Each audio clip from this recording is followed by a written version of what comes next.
Hello দর্শক, সবাইকে উন্দালের ইফতার আয়োজনে আরও একটি রেসিপি দেখার আমন্ত্রণ জানাচ্ছি।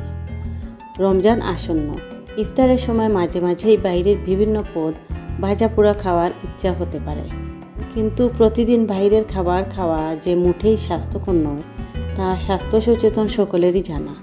তাই ইফতারে বাইরের খাবার এড়াতে বাড়িতেই বানাতে পারেন মজাদার ছোলার কাটলেট। কাবাবের স্বাদকেও হার মানাবে এই পদ। জেনে নিন কীভাবে বানাবেন ছোলার কাটলেট।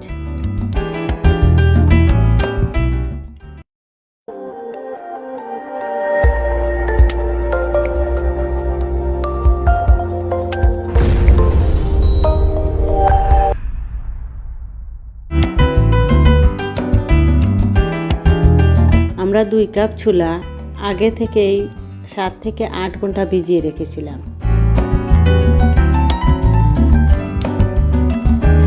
এই ভিজিয়ে রাখা ছোলা ভালো করে ধুয়ে পানি জড়িয়ে একটা ব্লেন্ডারের সাহায্যে ব্লেন্ড করে নিলাম।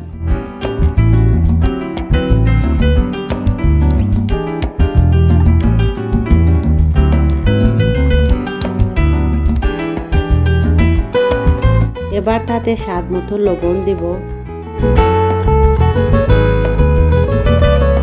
আর দেব আধা কাপ কুচি করে রাখা পেঁয়াজ,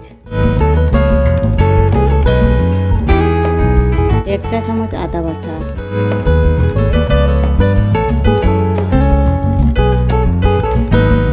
1 চা চামচ রসুন বাটা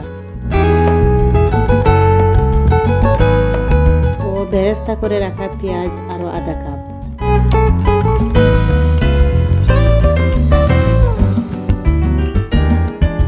এরপর কুচি করে রাখা ধনে পাতা ও আধা চা চামচ জিরা গুঁড়া দিলাম। সঙ্গে যোগ করব আধা চা চামচ মরিচ গুঁড়া,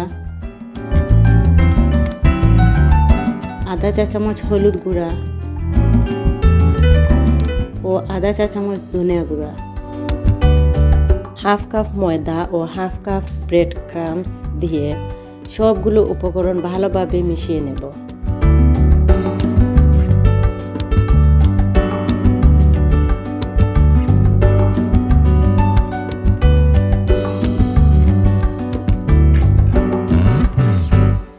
খুবই যত্ন সহকারে ভালোভাবে মিশ্রণটি তৈরি করবেন। এবার তাতে একটি ডিম ফেটিয়ে ঢেলে দেব। আবারও ডিমটিকে ওই মিশ্রণের সাথে ভালো করে মিশিয়ে নিতে হবে।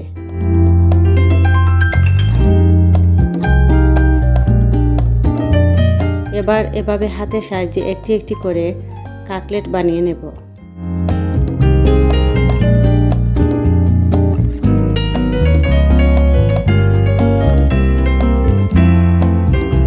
আপনি চাইলে যে কোনো সাইজের ও যে কোনো আকারের বানাতে পারেন।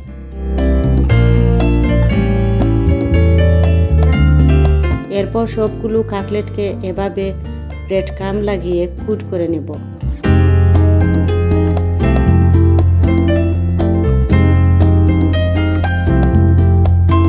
এতে ভাজার পর একটা দারুণ কালার আসবে এবং বেশ মচমচে হবে। এ পর্যায়ে একটি পাত্রে পরিমাণ মতো তেল দিয়ে গরম করে নেব। তেল গরম হয়ে আসলে কাটলেটগুলো ভেজে নেব।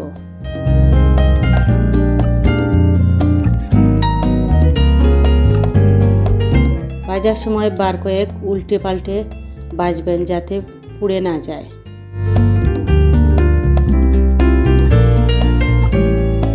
বেশ তৈরি হয়ে গেল সুস্বাদু ও স্বাস্থ্যকর ছোলার কাটলেট। ইফতারের সময় এটি গরম গরম পরিবেশন করুন। এই আইটেমটি থাকলে আপনার ইফতারের টেবিল আরও সমৃদ্ধ হয়ে উঠবে। রেসিপিটি ভালো লাগলে অবশ্যই সাবস্ক্রাইব করুন।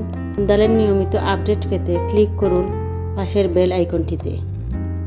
ভালো খান, সুস্থ থাকুন।